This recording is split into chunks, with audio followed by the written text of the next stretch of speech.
సంగ్రహించి మొక్క వేరు వ్యవస్థకు అందించే సూక్ష్మజీవులు ఉన్నాయి. వాటిని జీవన ఎరువులు అంటారు. అవి రైజోబియం, అజిటోబ్యాక్టర్, అసిటోబ్యాక్టర్, నైట్రోజోమోనాస్, ఇలా రకరకాల బ్యాక్టీరియాలు ఉన్నాయి. ఇప్పటి వరకు చాలామంది రైతులు ఈ బయో ఫర్టిలైజర్స్ని వాడమంటే విముఖత చూపుతున్నారు. చాలామంది రైతులు దీన్ని వాడి చూశారు, కానీ ఫలితాలు రాలేదంటారు. ఖచ్చితంగా రావు. ఎందుకంటే వాటిని ఉపయోగించే విధానము మనం పాటించట్లేదు. ఆ పద్ధతిని పాటించకుండా జీవన ఎరువులు కానీ జీవ నియంత్రకాలు కానీ భూమిలో ప్రవేశపెడితే దండగా. మీకు అందరికీ ఇదివరకే చెప్పాను, మన నేలలో కర్బన శాతము 2 నుంచి 4 వరకు ఉండి తీరాలి. ఇది ఉన్నప్పుడే భూమిలో జరిగే అన్ని జీవన ప్రక్రియలు సక్రమంగా జరుగుతాయి. అంటే అన్ని రకాల సూక్ష్మజీవులు సమృద్ధిగా వృద్ధి చెందుతాయి. ఇప్పుడు ఇవి కూడా బ్యాక్టీరియానే కదా. ఈ రైజోబియము, అజిటోబ్యాక్టరు, అసిటోబ్యాక్టరు, నైట్రోజోమోనాస్, ఇవన్నీ కూడా బ్యాక్టీరియాలు. అవి వృద్ధి చెందాలంటే ఏం కావాలి? కర్బనం కావాలి. భూమిలో కర్బనం లేకుండా నువ్వు డైరెక్ట్గా బయో ఫర్టిలైజర్ తీసుకొచ్చేసి భూమిలో వేసి నాకు పని చేయలేదంటే ఎందుకు పని చేస్తుంది? అవి వృద్ధి చెందాలి కదా, వాటికి ఆహారం ఉండాలి కదా. వాటికి ఆహారాన్ని నువ్వు ఇవ్వకుండా వాటిని భూమిలో ప్రవేశపెట్టడం వల్ల ఎటువంటి ఉపయోగము లేదు. కొద్ది రోజులకే నువ్వు వేసినట్టు చచ్చిపోతాయి. కాబట్టి జీవన ఎరువులు కానీ జీవ నియంత్రకాలు కానీ వాడేటప్పుడు తప్పనిసరిగా కర్బన ఆధారిత ఎరువులతో కలిపి వాడాలి. ఇది చేసినప్పుడే వాటి ఫలితం అనేది మనకు దక్కుతుంది. మనం యూరియా, డిఏపి, పొటాష్ లాంటి రసాయనిక ఎరువులు వేస్తే మనకు వెంబడే రిజల్ట్ కనబడుతుంది.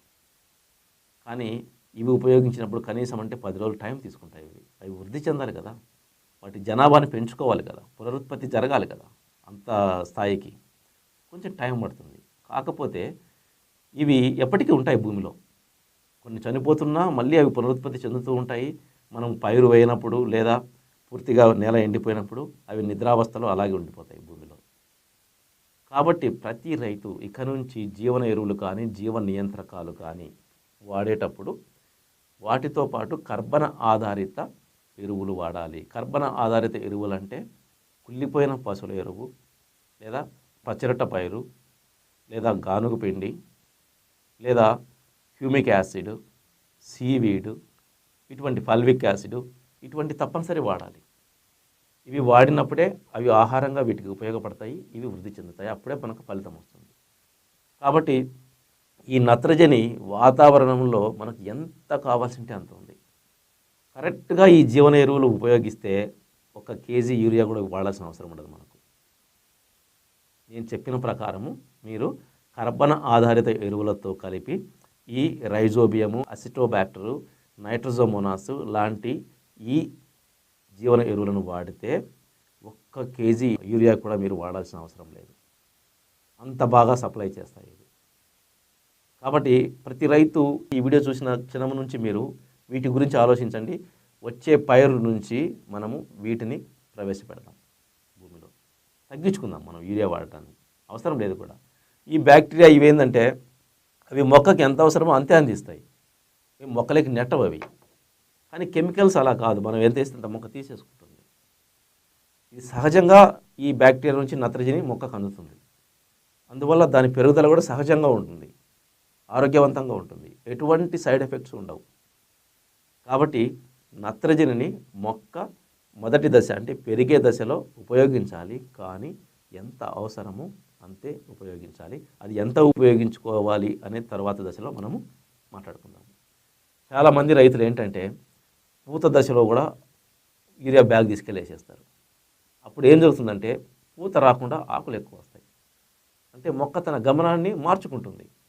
పూత రావాల్సిన టైంలో ఏం వేయాలో ఎరువులు అవి వేస్తే పూత వస్తుంది, కానీ ఆ టైంలో కూడా ఎక్కువ యూరియా తీసుకొచ్చి పడేస్తారు. ఎందుకంటే తక్కువ ధరకు దొరుకుతుంది కాబట్టి. తక్కువ ధరకు దొరుకుతుందని మనం ఎక్కువ యూరియా వేయడం వల్ల నష్టం మనకు. దయవుంచి అలా వాడకండి. ప్లస్ యూరియా వాడేటప్పుడు అంటే నత్రజని ఆధారిత ఎరువులు వాడేటప్పుడు కార్బన్ కోట్ చేయండి. అంటే humic acid, fulvic acid, neem oil, వీటన్నిటిని కోట్ చేయండి. కోట్ చేసి వాడితే మనకు నిదానంగా తక్కువగా ఎంత అవసరమో అంతే ఉపయోగపడుతూ వస్తుంది. చాలా జాగ్రత్తగా వాడుకోవాలి యూరియాని కూడా. ఇది ఎక్కువైతే ఏదైనా మనకు విషంలాగే పనిచేస్తుంది. ఏ రసాయనిక ఎరువైనా మనం ఎక్కువ వేస్తే అది మనకు విషంతో సమానం. కాబట్టి ఇక నుంచి మనము యూరియా పెరుగుదల దశలో ఎంత అవసరమో అంతే వాడాలి, పూత దశలో ఎంత అవసరమో అంతే వాడాలి. అంటే పూత దశలో, కాయ దశలో యూరియా చాలా తక్కువగా వాడుకోవాలి. అవసరమే, ఆ టైంలో కూడా ఆకులు వస్తూ ఉంటాయి, ఇగురులు వస్తూ ఉంటాయి, మనకు చిన్న కొమ్మలు కూడా పెరగాలి, అవసరమే. కానీ అప్పుడు తక్కువ వాడాలి, తక్కువగా వాడుకోవాలి. అది ఎంత వాడుకోవాలి తర్వాత చెప్తాను నేను. సో ఇది మొక్క జీవనంలో నత్రజని పాత్ర. ఇది దాన్ని సహజంగా ఎలా వృద్ధి చెందించుకోవాలి, మొక్కలకు ఎలా అందించాలి క్లియర్గా చెప్పాను నేను. వీలైనంత జీవన ఎరువుల ద్వారానే నత్రజనిని అందిద్దాము. అది నేలకు ఆరోగ్యకరము, మన పైరుకి ఆరోగ్యకరమైంది. మన వ్యవసాయ నేలలో నత్రజని తక్కువగా ఉన్నప్పుడు ఆ లోపము మొక్కలలో స్పష్టంగా కనిపిస్తుంది. మనము ఇక్కడ ఆకులను గమనించినట్లయితే ఆకు ఈనెలు అంటాం మనం. ఆ ఈనెల మధ్య పసుపు వర్ణంగా మారిపోయి అది చివరి వరకు వ్యాపిస్తుంది.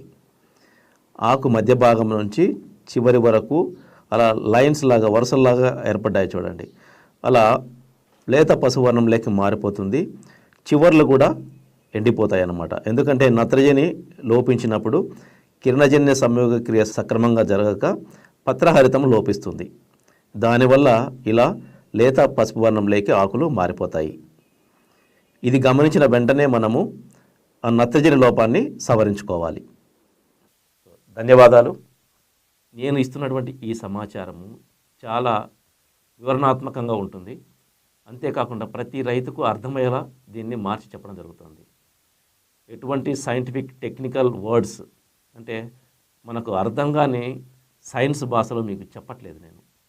సైన్స్ భాషలో చెప్తే ఏ రైతుకు అర్థం కాదు, వినాలనే శ్రద్ధ కూడా రాదు. కాబట్టి సహజమైన భాషలో, మీ వాడుక భాషలో దీన్ని మార్చి మీకు చెప్పడం జరుగుతుంది. కాబట్టి మీరు కూడా ఇంకో రైతుకు చెప్పడానికి ఇది చాలా సులభంగా ఉంటుంది.